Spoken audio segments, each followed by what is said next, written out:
Using reeDminder day to day never becomes more complicated. Whether you're a middle school band student or first chair in a symphony orchestra, reeDminder was designed to do its job in as few steps as possible and stay out of your way. I don't want you mucking with your phone when you'd rather be making music. However, if you take a little bit of time to tell reeDminder a little more about your setup, the same effort will yield greater results. Configuration options rarely need to be changed once you've gotten everything tuned to your liking, so it's worth spending a few minutes in the beginning to see what's going on under the hood.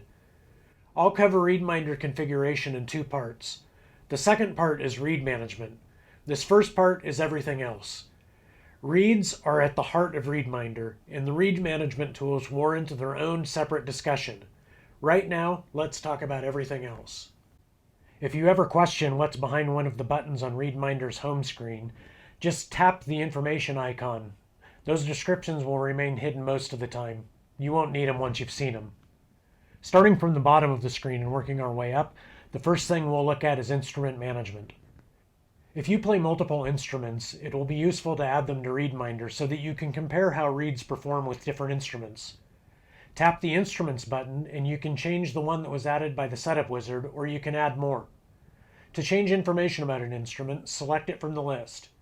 Here you can change the type of instrument, set the title, brand, and model, make some extra notes, or change the icon, which is used for easy identification whenever you need to pick instruments from a list.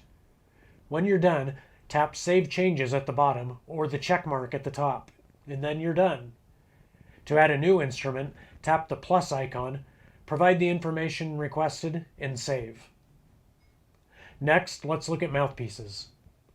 Ever wonder exactly how a particular reed sounds with one mouthpiece compared to another? Well, now it's easy to find out. Just like instrument management, the mouthpiece management screen allows you to change the basic properties of your mouthpieces or add a new one. I don't think that requires a lot of extra explanation. Tracking break-in cycles in notebooks is a hassle. Can you believe that I've managed mine on a chalkboard for multiple years? I guess it doesn't matter if you believe me, because it's true. Let reeDminder remember where each reed is in your break-in routine. As an added bonus, you'll get a countdown timer so that you can keep an eye on how long you've got left. To manage your break-in cycles, tap the Cycles button.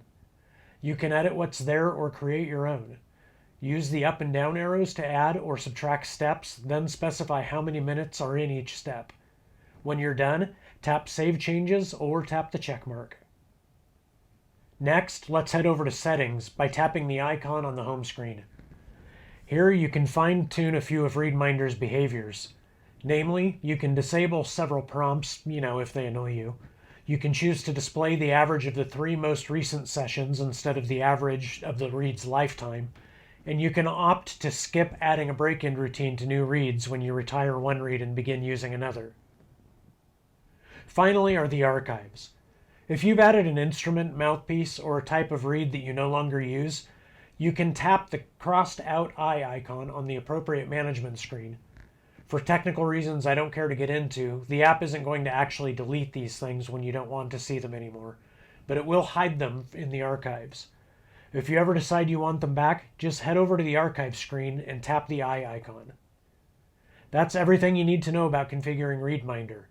If you haven't done so already, be sure to check out the video that covers reed management.